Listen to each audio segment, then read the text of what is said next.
Hi, today I'll be covering Elementary and Intermediate Algebra, Chapter 2.2. Here's what you need to know in this chapter. You need to learn what fractions are, what dividing by zero is, what some basic algebra properties, and how to simplify fractions and perform operations.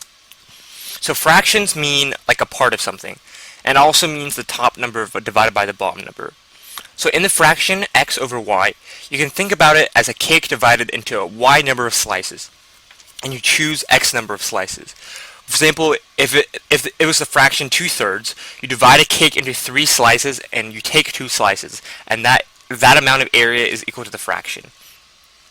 X over y then means the amount of area that x number of slices compared to the original cake, and so that's what a fraction is. So this, another example, 3/4 means that a cake is divided into 4 pieces and you choose 3 of them, and the area the 3 slices occupy is 3/4 of the original cake. So dividing by zero. Dividing something is just breaking it into parts. However, you can't divide something 0 ways. It doesn't work. The same thing occurs when you divide any number by a 0. It's impossible to do anything. So therefore, when you divide any number by 0, it becomes undefined. And there's nothing you can do. You can't get an answer because it's impossible to divide by 0. The expression just becomes undefined. And so on any test or any homework problem, when your teacher asks, what's 5 divided by 0? You just write undefined and that's your answer, and you'll be doing this for a long time. Here are some basic algebra properties. These are things you should just know off the top of your head. So x times 1 is equal to x, or any number multiplied by 1 is the same number, including 0. So let's just say 5 times 1, that's just equal to 5. 10 times 1, equal to 10. A million times 1, that's just equal to a million. It's the same number, so when anything says x times 1, you just know it's the same number. X over 1 is equal to x, or any number divided by 1 is the same number. So this also includes 0. It's the same thing as the previous one, so just 5 divided by 1 is equal to 5, 10 divided by 1 is equal to 10, etc. And x divided by x is equal to 1. That's another property to know. However, it doesn't work with 0. As I said, you can't divide anything by 0, including 0. So, but any number divided by itself is equal to 1.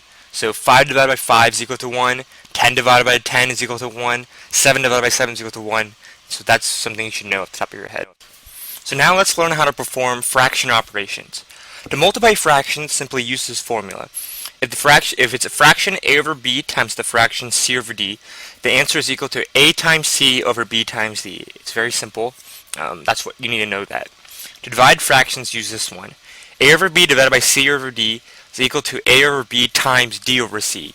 So you take the number that you're dividing it by. So in this case it's c over d, and you flip it. You take the reciprocal, and then you turn it into d over c, and now you just multiply the two together, and that's your answer.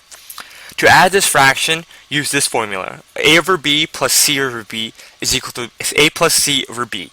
However, b, or the denominator, has to be the same. Otherwise, you have to do something else, and I will tell you that later. But they have to. If the bottom is the same, you have to add the tops. And the same thing with subtraction. If the bottom is the same, or in this case b, then you can just subtract the top. So a over b minus c over b is equal to a minus c over b. The bottom has to be the same. However, for multiplication and division, it's okay for the bottom to be different. So when you simplify fractions can often equal each other. For example, 4/8 is the same thing as 1/2. And 1/2 is the simplest form of all fractions equal to it. And so 4/8 can be simplified to equal 1/2. The simplifying process is simple. For any fraction a over b, find the greatest factor of both numbers, or the greatest common factor, and divide both the top and bottom by it. Keep repeating the process until the fraction is in its simplest form, or when the greatest common factor is equal to 1. So when we add and subtract fractions of different denominators, you have to do something different. In the previous one, it was very simple if the denominators are the same. But if the denominators are different, you have to get the denominators to equal each other. So step 1 is to find the LCD, or the least common denominator. So you list multiples of each number, each denominator, and find the smallest multiple that both numbers share. For example, for 5 and 7, the LCD is equal to 35. Now multiply both numbers by 1, but set it up in a way so the denominator will equal the LCD, in this case 35. So look at this. 5 over 7 times 5 over 5. 5 over 5 is equal to 1, so the number itself doesn't change and we're not violating any algebra property.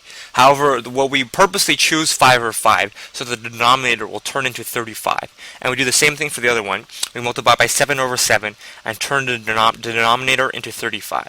And now we get 25 over 35 minus 21 over 35. So notice how we manipulated the fraction so that we got the denominators to equal each other. And we were able to get the answer 4 over 35. So notice how 5 and 7 over 7 are both equal to 1, so that neither number actually changes, but they're set up in a way so that when multiplied to the denominator, you get the LCD on the bottom. So that's it for this video. Thank you for watching, and I hope you learned something from this video.